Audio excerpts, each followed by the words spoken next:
Baik, selamat siang sahabat desa, selamat siang pemirsa Insider dimanapun Anda berada.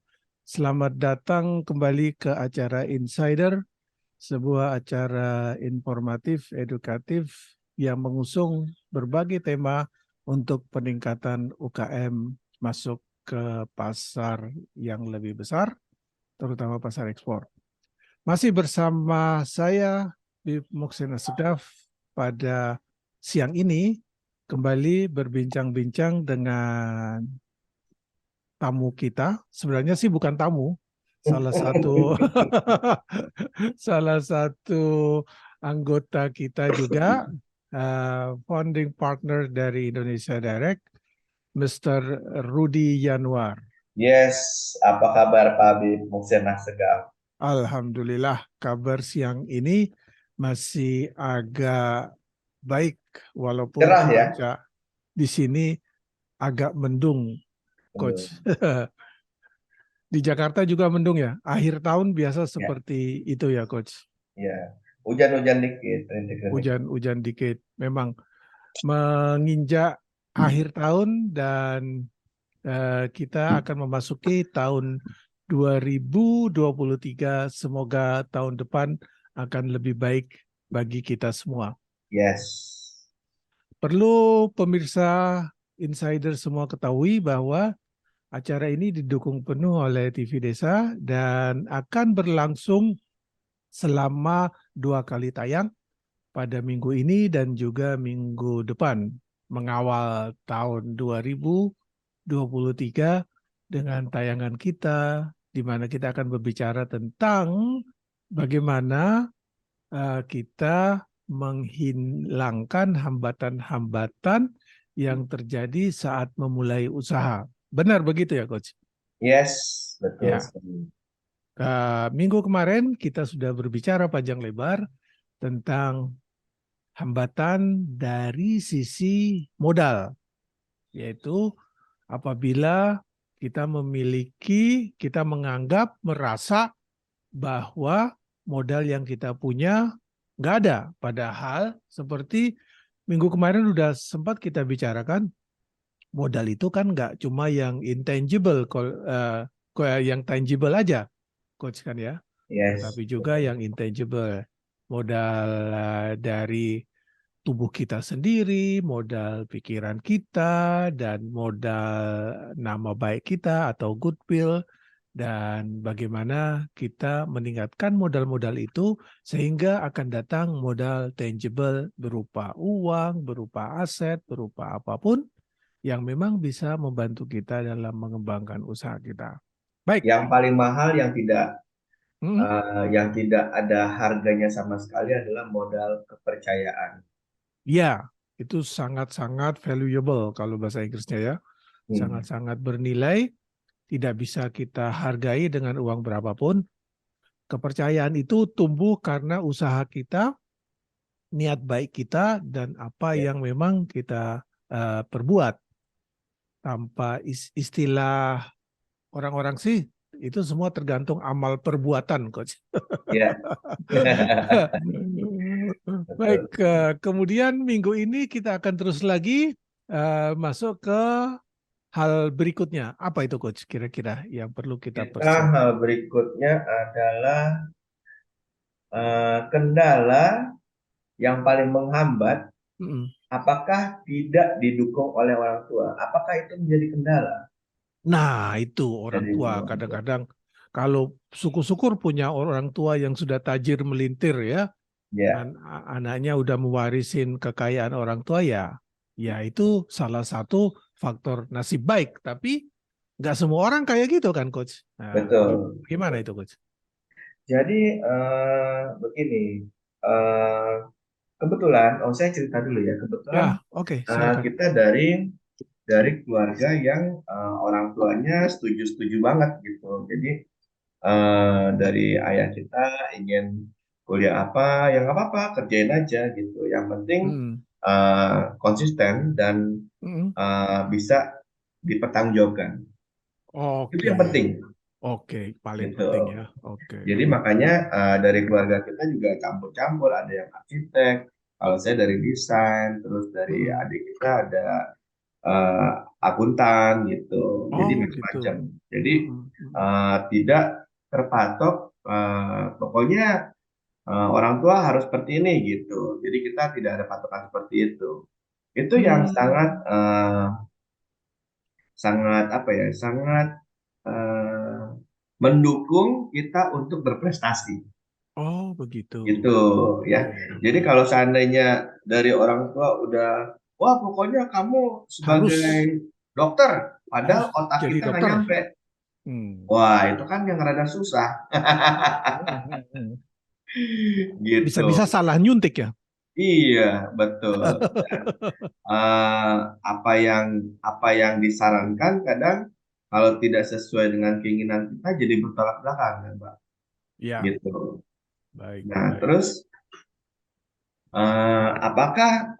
apakah kalau seandainya orang tua tidak mengizinkan itu menjadi hambatan gitu. Ya, Jadi sebenarnya begini, orang tua punya pemikiran sendiri betul. dan anak-anak kita juga punya pemikiran sendiri, gitu kan. Nah, Ya. kadang kita harus bisa menyelaraskan gimana caranya biar bisa selaras nih pola pemikirannya. Mm-mm. Yang pertama tentunya kalau kita bekerja tentunya dengan izin restu orang tua. Oh ya Gitu pasti. ya kan Ya, ya itu pasti.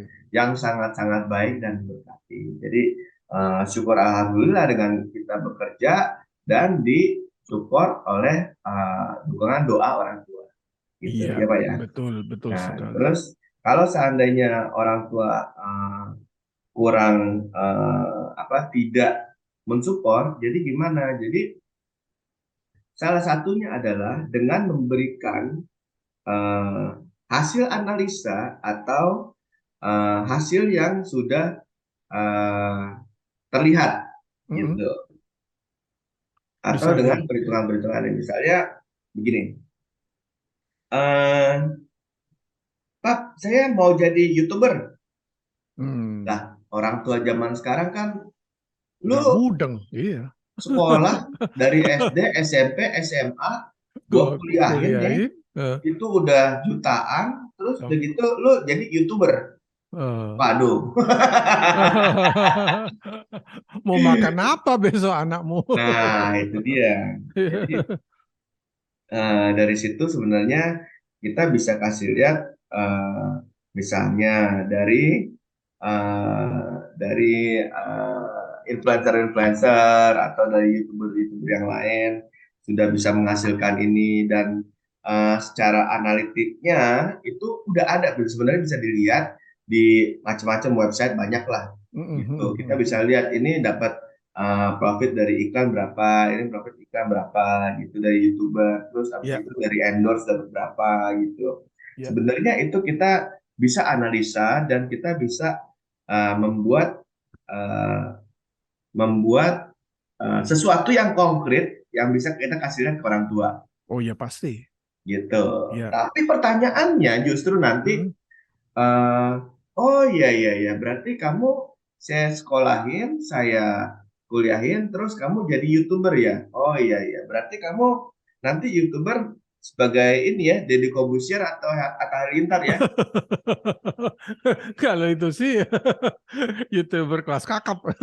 Nah, terus begitu kan, jadi dibanding-bandingkan, ojo banding-bandingkan, jika misalnya kalau dibalik, oh Bapak kan sebagai orang tua ya, yang terpelajar ya, Bapak kenapa nggak jadi presiden aja? Itu Pak Jokowi bisa jadi presiden. Bapak kenapa enggak gitu kan? Jadi Iya. kalau seandainya membanding-bandingkan, itu udah nggak ada jalan keluarnya udah. Ya, Gitu. pasti. Udah itu sebagai rezeki ya sebenarnya ya, rezeki masing-masing orang Iya. gitu. Kita nggak bisa memaksakan, oh ini mesti jadi ini mesti jadi ini. Itu yang rada susah karena pola pikir kita jadi terkonsep dan jadi apa ya, jadi sesuatu yang eh, Mengekang. iya gitu. Jadinya Ya. waktu kita mau jadi YouTuber terus mesti jadi Deddy Corbuzier itu jadi beban. buat betul. kita.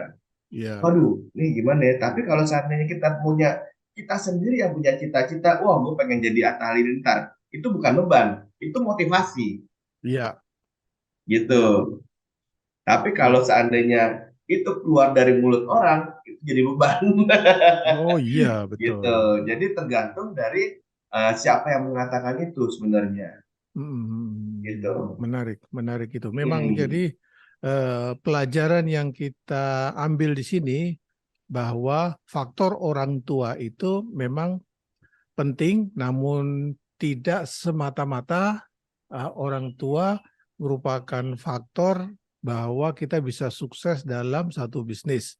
Jadi tanpa dukungan orang tua yang memang memiliki kemampuan finansial, kita tetap bisa sukses. Yang penting mereka mendorong. Nah, begini. Jadi ada dua pelajaran coach berarti. Yang satu buat anaknya bagaimana bisa termotivasi, dan buat orang tuanya ya juga orang tua harus bisa memotivasi anaknya, jangan cuma membanding-bandingkan, ya, apalagi membuat anaknya jadi patah semangat. Nah, itu yang betul, betul, betul. nah begitu coach ya. Nah, Itu itu yang bisa membuat jadi depresi sendiri, jadi anaknya jadi stres.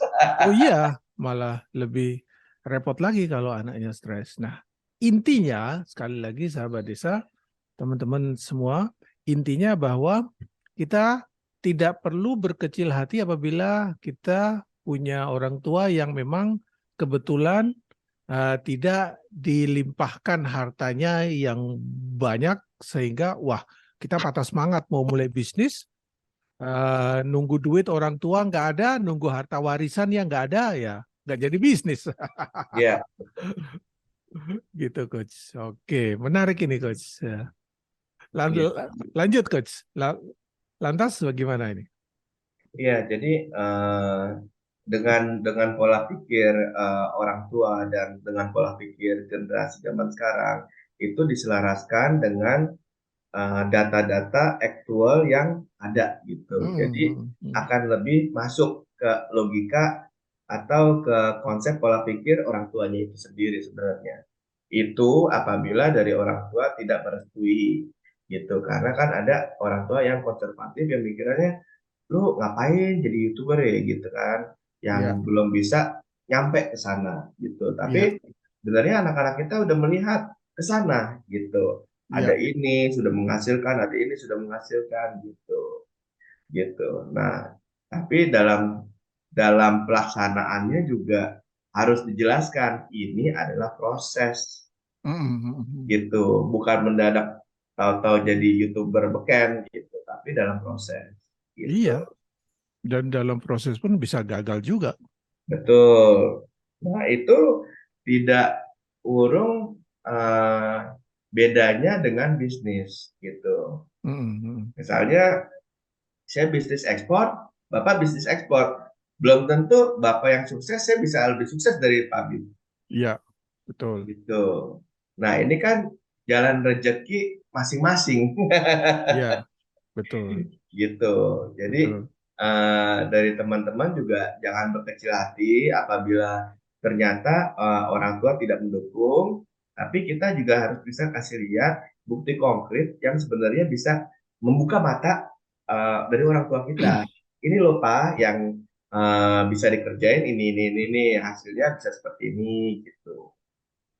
Ya, betul sekali. Saya sangat sepakat dan memang ini yang perlu kita pegang, Coach. Sama kalau kita menganalogikan ini sebagai sebuah usaha yang akan dirintis oleh teman-teman. Jadi ceritanya begini, Coach. Apabila teman-teman merintis usaha, kemudian waktu ditanya orang tuanya sudah bilang, saya mau ingin jualan sapu lidi ya, sapu lidi tapi untuk pasar ekspor, ya kan pasti sepintas dilecehkan kan, apaan lu jual sapu lidi untuk pasar ekspor, dapat dari mana, modal dari mana dan lain sebagainya. Padahal pada kenyataannya banyak tuh anak-anak muda bahkan barusan kemarin aja salah satu di anggota WhatsApp grup juga bilang dia baru ekspor sapu lidi misalnya. Bahkan kalau coach tahu pada saat saya kemarin berangkat ke India, di sana ternyata pasar market untuk sapu lidi itu luar biasa. Kenapa? Permintaannya gede banget, coach. Terutama di India yang bagian selatan. Saya sempat ngobrol banyak itu sama Pak Nugroho, kepala ITPC di China itu. Kenapa kebutuhan sapu lidi di sini gede banget, coach? Karena ternyata sapu lidi di sana itu dipakai untuk upacara ritual. Jadi bukan semata-mata untuk nyapu rumah, coach. Nah, Ada ritualnya ya? ya, ada ritual dalam arti mereka menyapu pakai sapu dari daun nipah, tapi ya, memang spesifik banget. Harus sapu dari daun nipah, itu harus dipakai pada saat mereka menyapu kuil atau menyapu rumahnya, dan itu akan mendatangkan pahala. Misalnya, kan sampai di situ, coach. Oh Karena gitu. itu merupakan ritual yang dilakukan oleh kepercayaan orang Hindu di sana. Jadi mereka akan menyapu tempat ibadahnya atau rumahnya atau apa dengan sapu itu. Gitu, sapunya rusak, mereka akan beli lagi. Padahal coach tahu sendiri, orang India kan 1,2 miliar, coach. Satu orang aja butuh satu sapu. Kita butuh 2 miliar sapu. Iya, iya, iya. Gila kan gitu. Padahal sapu setelah dipakai 2-3 bulan kan rusak atau habis atau apa. Jadi kebutuhan ini ada terus. Kebutuhannya ada, dan Pak Nugroho itu sampai ngomong sama saya, eh, punya nggak supplier sapu di Indonesia ini, pasarnya gede banget ya kalau sapu nih. Dan marketnya ada, tinggal siapa yang mau masuk ke situ. Ya, Yang penting seperti biasa, karena sapu ini barang yang dipakai sehari-hari, ya harganya pasti murah. Tinggal kembali ke masalah harga aja gitu. Itu adalah contoh. Kita bicara tentang sapu. Intinya, sekali lagi, yang perlu kita tekankan di sini adalah bahwa usaha apapun bisa dimulai secara sederhana. Yang penting orang tua kalau nggak paham, ya mendukung aja lah. Karena memang dunianya sekarang udah lain. Kalau kita, misalnya yang sudah jadi orang tua, kemudian anak kita, tiba-tiba anak muda, kan kadang-kadang idenya nyeleneh-nyeleneh kan ya. Anak saya kan, iya, anak saya kan udah gede-gede, coach. Tiba-tiba mereka punya ide gini, ide gitu, ya kita support aja. Walaupun kadang-kadang buat kita aneh juga, ini usaha apaan, mereka pengen usaha begini, usaha begitu gitu. Ya paling kita arahkan. Namun kadang-kadang ketidakpahaman saya aja kadang-kadang tidak paham dengan model bisnis yang dilakukan oleh anak-anak milenial ini. Tapi ya itulah yang terjadi. Setiap generasi pasti punya sebuah karakteristik yang berbeda-beda, coach. Sehingga ya kita support aja. Kemudian seperti coach tadi juga udah cerita, di keluarga coach apapun dibiarkan. Itu termasuk bagus, karena orang tua generasi sebelumnya, generasi saya, itu semua didikte, kamu harus ke sini, kamu harus jadi ini, jadi itu, gitu kan ya. Itu yang agak susah gitu. Jadi kurang lebih kalau mau bisnis, terutama kalau itu bisnis ekspor, kadang-kadang memang bisnis itu muncul dari ketidakpahaman kita. Kemudian kalau kita sudah paham, maka itu akan lebih baik. Yang kedua, bisnis ekspor itu kadang-kadang muncul karena memang dia itu menghasilkan sesuatu yang orang lain tidak bisa menghasilkan hal tersebut. Jadi kita melihat peluangnya ada. Nah, peluang itu yang kita tangkap. Kadang-kadang di dalam bisnis lain, eh, yang di depan mata kita atau di sekeliling kita, peluang ini nggak ada. Misalnya tadi sapu dari nipah tadi, di sini kan hanya apaan jual sapu masa bisa kaya. Padahal kalau kita jualnya tiap bulan 2, 3, 4 kontainer, ya dikaliin yang coach, kan tetap aja duitnya banyak begitu, coach. Ya. Ya, dari situ kita bisa mengambil kesimpulan bahwa memang dalam dunia ekspor eh, kita kalau kita punya ide tentang sesuatu, maka yang diperlukan adalah kita mulai saja dulu. Mulai dan dari situ kemudian kita akan melihat apakah ide ini bisa kita realisasikan. Kalau bisa, maka kita kembangkan dengan belajar lebih dalam tentang produk tersebut, tentang prosedur ekspornya, dan ikut gabung di komunitas seperti Indonesia Direct. Banyak teman-teman yang bersedia mengajar, bersedia memberi ilmu, dan lain sebagainya. Namun apabila kemudian mentok, misalnya, wah ini nggak bagus, atau sekarang nggak lagi apa kontainernya, shipmentnya atau freightnya lagi tinggi, yaitu kita pending. Namun bottom line dari semua ini, yang tadi saya catat dari awal, Coach sudah bilang, bottom line-nya adalah bahwa harus ada semangat. Saya tidak perlu menyebut nama, namun banyak dari UKM-UKM yang ada, vendor yang ada di Indonesia Direct, mereka yang rata-rata berhasil dari 1.500-an member yang kita punya, ada yang berhasil. Kalau saya lihat dari yang berhasil itu, kalau saya boleh tarik benang merah, itu hanya karena semangatnya pantang menyerah. Itu aja yang paling mendasar, Coach. Ya. Tanpa itu, saya melihat yang semangat pantang menyerah, jadi kesulitan itu pasti ada. Nggak mungkin nggak ada kesulitan. Orang bisnis jualan di pasar aja pasti ada kesulitan, apalagi jualan ke pasar luar negeri. Kesulitan pasti ada. Namun, saya sudah mencatat dan saya mengamati betul teman-teman yang ada kesulitan malah dia tambah semangat. Oh ya, gini, oh ya masalahnya apa ini? Oke, saya cari solusinya, saya cari jalan keluarnya. Ini saya akan coba perbaiki. Ini akan saya sertifikat ini akan saya penuhi. Nggak punya ini, saya cari sampai dapat. Itu yang biasanya yang berhasil ekspor. Kalau saya lihat Coach ya, dari perjalanan kita beberapa tahun ini, saya amati selalu seperti itu. Yang selalu tanya tiap pagi, siang, malam, dari semua yang sudah bisa ekspor lewat Indonesia Direct, pasti gitu. Modelnya pasti satu, nggak siang, nggak malam, nggak pagi, nggak saya masih tidur, ditelepon ditanya ini, wah ini gimana gini. Jadi semangat pantang menyerahnya itu ada, bukan semata-mata, wah kok permintaan kayak gini sih ribet amat, nggak usah aja deh. Nah, itu beda. Tapi kalau orang yang semangat itu, bos, dia kejar terus, dia kejar.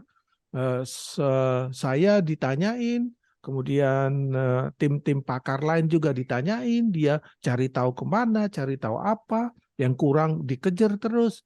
Akhirnya dia bisa mendapat pesanan, bisa menyelesaikan pesanan, mendapat pesanan pun, seperti Coach tahu, kadang-kadang mendapat pesanan pun itu bukan akhir dari segalanya. Dapat order, itu bahkan kadang-kadang baru mulai awal perjuangan yang ordernya misalnya kemarin salah satu vendor kita baru dapat pesanan sekian puluh ribu dosen baju, tiba-tiba bahannya nggak ada, udah nggak dibuat.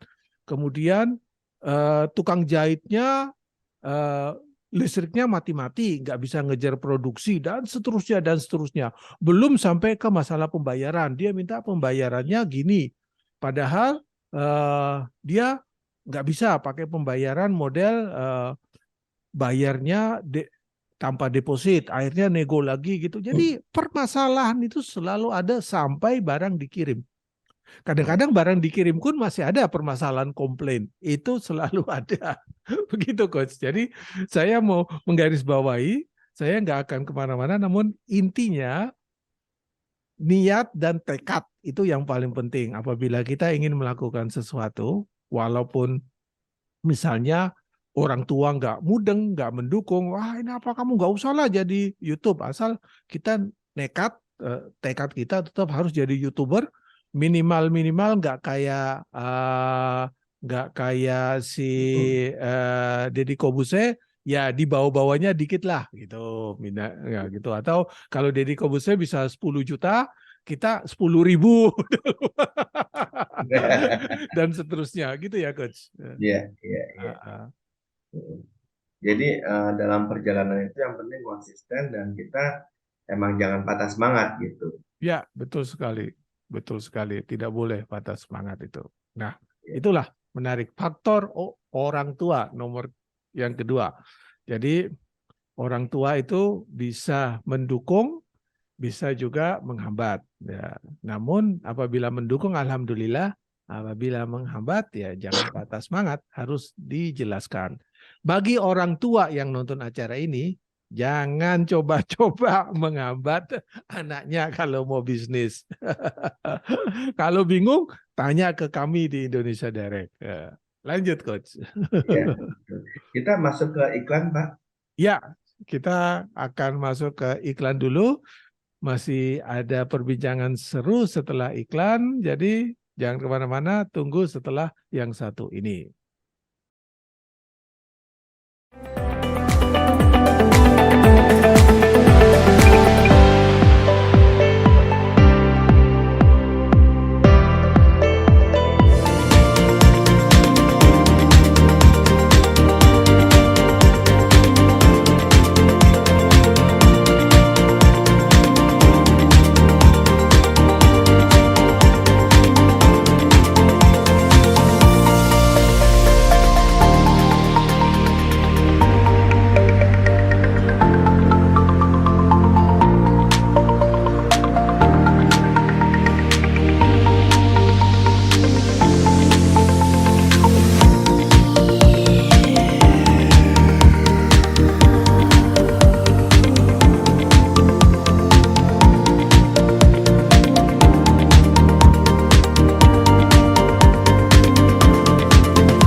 Baik, kita ketemu lagi dalam perbincangan seru bersama Coach Rudy Yanwar. Beliau seorang fotografer profesional, namun kali ini kita berbicara tentang sesuatu yang lebih luas lagi, tidak semata-mata tentang fotografi. Karena kalau Pak Rudy ngomong fotografi sih sudah biasa, tapi kalau Pak Rudy ngomong tentang bagaimana membranding diri kita, bagaimana mengatasi hambatan bisnis, ini baru luar biasa. Oke, Coach. Ya, Lanjut. ya. Berikutnya apa ini? Jadi kita kan ada 6 sesi, masing-masing Ya, sesi itu 1 jam ya Pak ya? 1 jam, betul. Berarti kita ngomongin yang hambatan yang tidak didukung sama orang tua berarti ya, Ya, dalam sesi ini ya. ya, betul. Oke. Nah, jadi alangkah beruntungnya kalau teman-teman memang punya yang orang tuanya emang sudah support dan mendukung. Tapi kalau misalnya tidak mendukung adalah dengan kita mengkomunikasikannya Mengkomunikasikan. dengan baik, gimana caranya biar kelihatan bahwa emang ada loh kerjaan seperti ini gitu. Iya, Kerjaan-kerjaan yang zaman dulu nggak ada, seperti gamers. Kita zaman dulu mana ada main game dibayar duit. ya. Apalagi yang jadi atlet itu coach ya. Itu luar biasa kan ya. Sampai Duitnya ya dikirim gede. ke Singapura, sampai ke luar Iya, negeri semua gila. atlet game itu kan. Wah, Iya, betul, jadi betul. kalau ada pertandingan game itu ternyata duitnya gede-gedean situ. Saya pun baru tahu itu dari anak saya. Wah, pertandingan ini kalau diikuti menang duitnya itu miliaran kan gitu. Berarti anak Bapak gamers ya? Dia pernah ikut sebuah kejuaraan levelnya sampai sudah kalau masuk dia akan berangkat ke Jepang pada saat itu sudah semifinal apa final gitu baru kalah. Jadi memang sudah luar biasa. Tapi tim, jadi tim. Jadi hadiahnya itu sudah jutaan dolar bukan jutaan rupiah lagi, Coach. Wah, luar biasa. Ya, gila-gilaan itu memang. Ya seperti seperti itulah. Kalau saya sih biarin aja. Saya menyadari kan, biarin aja. Tapi kadang-kadang kan nggak semua orang tua seperti itu, Coach. Mereka Iya, kadang-kadang menganggap pekerjaan itu ya kalau nggak pegawai negeri ya pegawai BUMN gitu. Masih masih yang tradisional-tradisional gitu aja kan, Coach ya. betul, betul. Mereka tidak pernah berpikiran bahwa ada pekerjaan yang tidak pernah terbayangkan oleh kita kan gitu. Ada pekerjaan yang selain yang online-online gini ya, ini kan Ya, contoh gampang memang pekerjaan yang digital. Oke lah, itu sesuatu yang memang baru. ya, Kita pun, saya pun yang banyak berkecimpung dalam dunia digital pun kadang-kadang nggak paham dengan hal-hal tersebut. Namun itu banyak sekali pekerjaan seperti itu, Coach. Namun saya akan mencoba membandingkan dengan pekerjaan-pekerjaan di dunia UKM sendiri pun itu ya. kadang-kadang juga sesuatu yang buat kita memang aneh gitu, aneh dan tidak umum, tidak lumrah.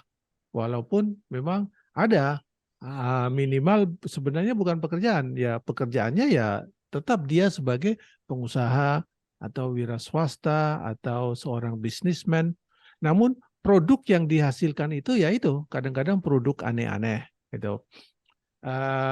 Misalnya selain yang sapu lidi tadi kan ya, sapu lidi, ada juga salah satu member anggota Indonesia Direct itu dia ekspornya daun kering. Kan aneh kan ya, dia Hmm. cari-cari daun-daun yang udah nggak kepake di mana-mana, diambil, dikumpulin sampai dapat satu kontainer, kemudian diekspor. Itu kan aneh buat kita. Buat Ini apa itu, Pak? ya daun kering kegunaannya macam-macam, Coach. Pertama, daun kering itu katanya bisa untuk ke penjernihan air apa-apa gitu, kemudian bisa juga macam-macam. Saya juga waktu itu sempat ngobrol, tapi jujur saya lupa kegunaannya dan banyak kebutuhannya. Dia bilang, saya ini masih bingung nyari daun kering kemana lagi, padahal permintaannya dari Jepang atau dari mana itu banyak gitu, daun kering. Nah, itu kan contoh produk-produk aneh-aneh yang kita sama sekali nggak bisa ngebayangin ternyata ada pasarnya di luar. Jadi nggak semata-mata kita jualan produk yang sudah umum, pakaian, mebel, kemudian apalagi kalau itu cuma yang migas, lebih gampang lagi batu bara, minyak dan lain sebagainya itu jauh sangat tradisional banget. Tapi kalau yang seperti ini kan kita nggak pernah berpikiran. Jadi kebetulan saya di salah satu asosiasi platform e-commerce, dan salah satu anggota kami itu coach itu adalah mereka itu eksportir, namun eksportirnya itu jasa. Nah, ini juga jadi saya membawai salah satu anggota kami dari Asosiasi Jasa Platform Jasa Indonesia. Jadi mereka itu mengekspor jasa. Jadi jasa itu dipakai di luar negeri, jasa macam-macam. Jasa mulai dari bikin kartun, bikin jasa macam-macam. Jadi segala macam jasa itu mereka masuk di situ, terutama yang terkait dengan digital, begitu coach. Itu dan pelanggan mereka itu dari luar negeri, dari macam-macam. Jadi mereka menghasilkan devisa, dan yang diekspor bukan produk seperti saya ekspor mebel, atau Indonesia Direct ekspor produk-produk dari UKM yang memang tangible. Mereka itu lebih ke intangible, coach, gitu. Salah satunya. Jadi banyak pekerjaan yang memang buat kita kadang-kadang kita sebagai orang tua menganggapnya ini kok aneh banget ya pekerjaan kayak gini, atau produk kamu kok bikin produk kayak gitu tuh buat apa? Apa ada yang beli kan? Ternyata banyak. Nah, Bu Nurul yang awal-awal ikut Indonesia Direct dari tahun awal-awal pandemi itu tahun 2000-an itu, dia setelah ikut Indonesia Direct sempat konsultasi beberapa kali. Dia juga jual daun kering tapi dibuat handicraft. Jadi dia bikin handicraft dari daun kering, dan itu ternyata setelah dia bikin itu kemudian dapat pesanan dari Taiwan. Nilainya cukup fantastis, Coach. Bukan ratusan juta lagi, tapi sudah 1,4 miliar. Hanya daun Wow. kering. Ya, dibuat semacam tempat tisu, ada daun keringnya, kemudian tempat apa, tapi dia base-nya dari daun kering juga. Gitu. Jadi, kadang-kadang hal-hal seperti itu yang muncul dari ide-ide yang dipunyai teman-teman. Nah, anak-anak muda biasanya lebih lebih suka dengan ide-ide seperti itu. Kemarin pada saat kita pameran di Solo di Sritek, pada saat eh, pelepasan ekspor oleh Menteri Perdagangan itu, kita kan sempat membawa beberapa UKM yang dari Solo untuk kita pamerkan. Salah satu dari UKM itu yang kami bawa itu, dia mengkolaborasi antara kain dan karung goni, dibuat menjadi macam-macam model tas, model sepatu, model bahkan model baju, dan itu cakep, bagus gitu. Nah, setahu setahu kita karung goni itu kan kasar, Ya. dan dipakai kan nggak enak. Namun pada saat untungnya lagi, eh, salah satu keuntungan dari networking itu adalah di sini, coach. Kita pada saat itu kita pamerannya di Sritex. Sritex kan pabrik tekstil, salah satu pabrik tekstil terbesar di Indonesia kan ya. Dia punya pabrik gede banget. Nah, pada pada saat pelepasan kontainernya sendiri pada hari itu kita melepaskan lebih dari 100 kontainer dalam satu hari. Itu di Sitek aja. Nah, pada saat kita pameran di situ, bosnya Sitek lihat ini bahannya apa? Oh, ini bahannya dimix dengan karung goni. Nah, karung goninya ini, tapi ini karung goninya masih kasar.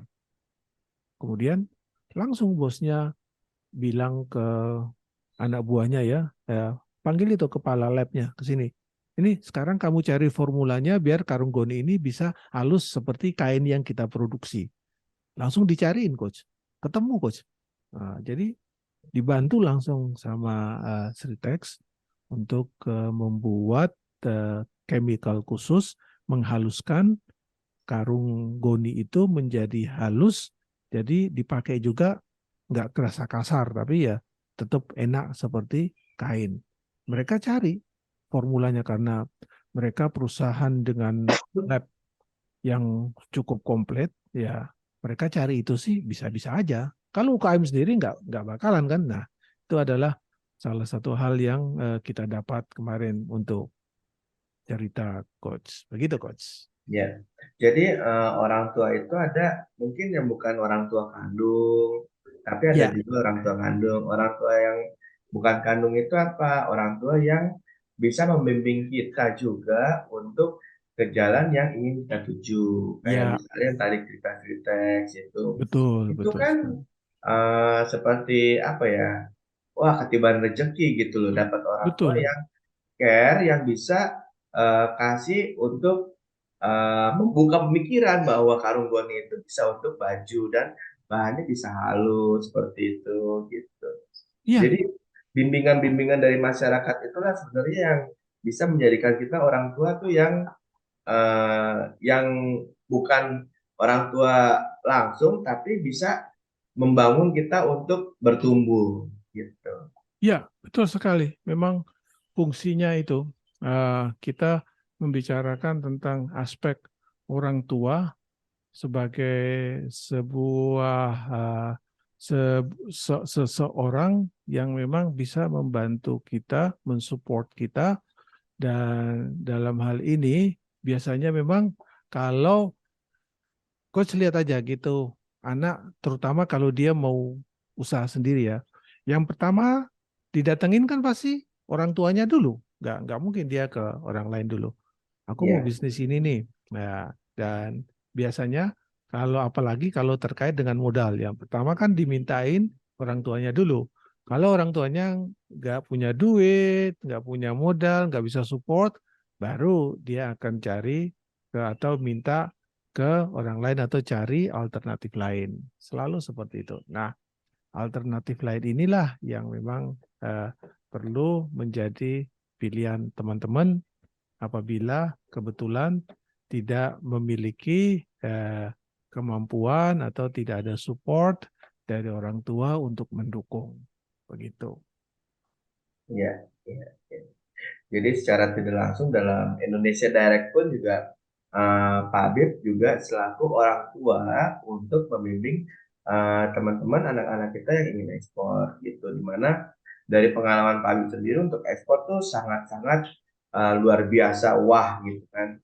Jadi tinggal dari teman-teman aja apakah bisa untuk mengkomunikasikan, sharing atau saling terbuka sebenarnya ya. Betul, betul sekali, Hmm. Coach. Ya, itu yang memang kami inginkan dari situ.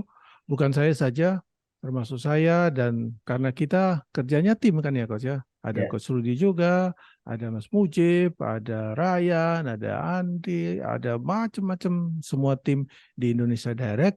Itu kita selalu berusaha sesuai dengan bidangnya. Kalau bidang saya sih tinggal ngomong aja kan, tapi ada juga yang eksekusi, ada juga mitra-mitra kita seperti Pak atas perdagangan, ITPC, mereka pasti akan support.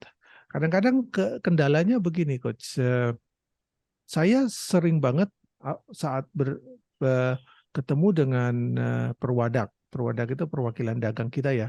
ITPC, bisa juga KBRI, fungsi ekonominya bisa juga atas perdagangan di luar negeri. Pada saat ketemu, ngobrol-ngobrol bareng, mereka selalu salah satu komplain yang bukan komplain sih, salah satu Masukan.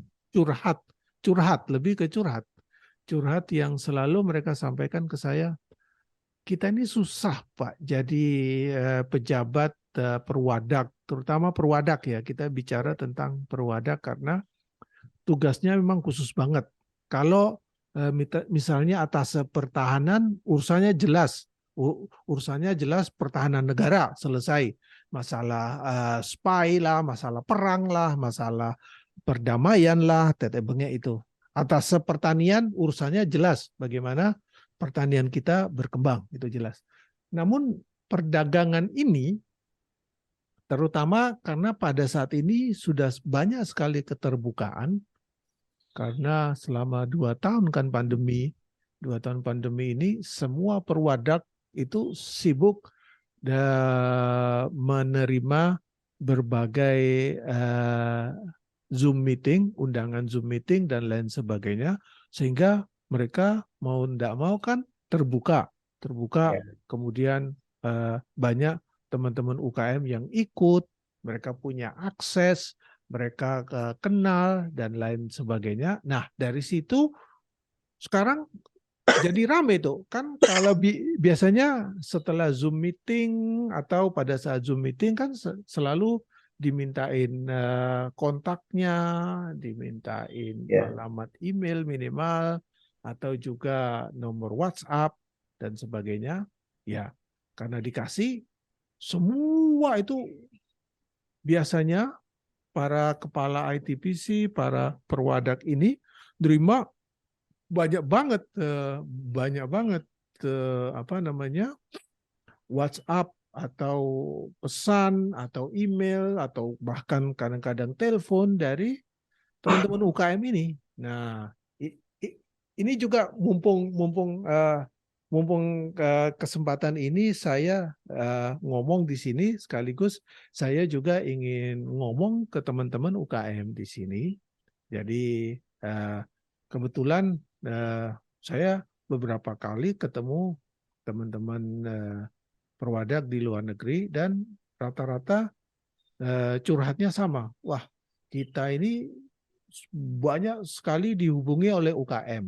Jadi susahnya kalau dihubungi oleh UKM itu ada UKM yang hubungi baik-baik, ada UKM yang tanpa A, B, C, D langsung kirim foto, misalnya gitu. Ya, jadi ini nanti bagaimana sopan santun dalam berkomunikasi lah, yang perlu teman-teman UKM coba pertahankan ya, coba buat.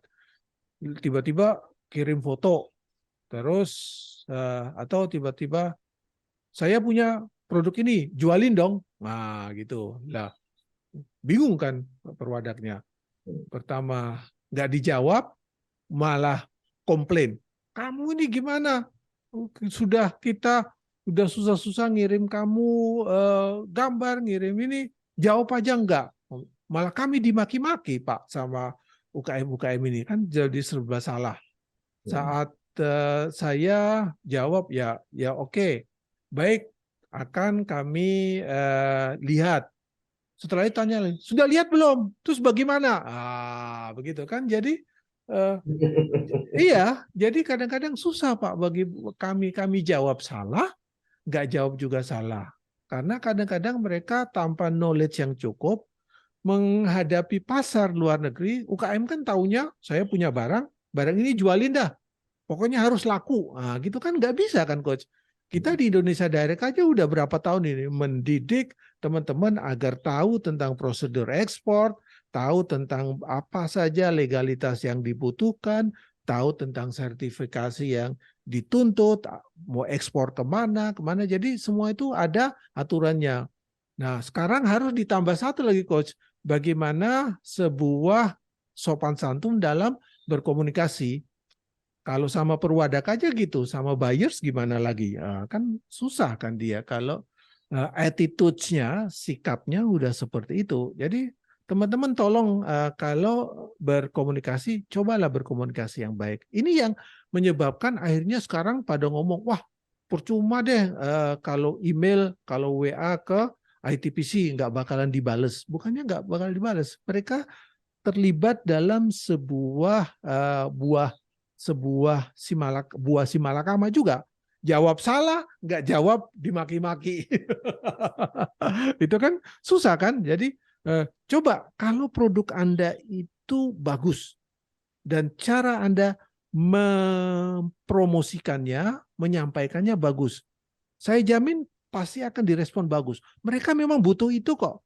Perwadak itu apa yang dibutuhkan? Mereka kan ITPC misalnya. ITPC kan Indonesian Trade Promotion Center. Tugas ya, dia memang promosi. Nah, kalau produknya bagus, apalagi di ITPC itu misalnya, itu banyak sekali buyers yang datang jujukane, kalau orang Jawa bilang ya, tujuannya kalau mereka mau mencari produk Indonesia, yang pertama didatangin ya perwakilan Indonesia itu. Mereka nggak mungkin langsung nyari buyer A, B, C, D. Mereka kan nggak tahu ini buyer ini gimana. Mereka kan datang ke ITPC. Saya mau cari sapu lidi buat konsumen saya di India. Nah, kemudian dari situ dia akan minta dong, kamu data-data eksportir sapu lidimu siapa? Kan pasti gitu, Coach. Nah, mereka butuh database ini. Kami di Indonesia Direct, kami selalu menyediakan itu. Jadi kalau saya datang, saya akan membantu mereka. Ini, kami punya data ini, teman-teman eksportir ini, kemudian anggota kami seperti ini. Saya ngomong sudah mewakili 1.500 anggota. Itu kan akan beda dengan satu. Habis waktu dia hanya melayani satu. Padahal tugas dia kan banyak, Coach. Nah, itulah kenapa kadang-kadang muncul, wah ini lemot, nggak pernah dijawab, atau dijawab kok cuma kayak gini, kok cuma dijawab oke, dan sebagainya, gitu, Coach. Iya, baik. Terima kasih Pak Bim. Ya, Kita sudah 56, kita ingin ya, closing. ya, berarti tinggal closing statement dari Coach tentang faktor yang nomor 2, karena kita membicarakan 6 faktor. Nomor 1 sudah kemarin, sekarang faktor nomor 2. Jadi closing statement-nya apa, Coach? Intinya adalah dari orang tua, dari kita lahir sampai kita dewasa, itu sebenarnya dalam hatinya adalah baik, selalu ingin Oke, mendukung. Namun mungkin ada yang miskomunikasi ya, untuk tidak memahami apa yang terjadi, apa yang sedang terjadi yang dialami sama anak-anak Gen Z, anak-anak milenial, anak-anak Gen ya, Y. Nah, dari situ adalah gimana caranya kita sebagai anak-anak bisa mengkomunikasikannya itu kepada orang tua agar bisa paham, oh ternyata ada yang seperti ini gitu. mm-mm. Jadi dengan demikian mudah-mudahan kita juga semuanya dalam usahanya selalu didukung oleh orang tua. Betul sekali, luar biasa. Demikianlah perbincangan seru kita hari ini, kali ini, tentang faktor yang menghambat bisnis, dan itu dianggap sebagai salah satu faktor penghambat adalah orang tua. Sampai di sini pertemuan kita, perbincangan kita dalam Insider kali ini. Kita akan ketemu Insider berikutnya, membicarakan faktor berikutnya. Jadi jangan lupa untuk ikuti terus Insider pada minggu depan.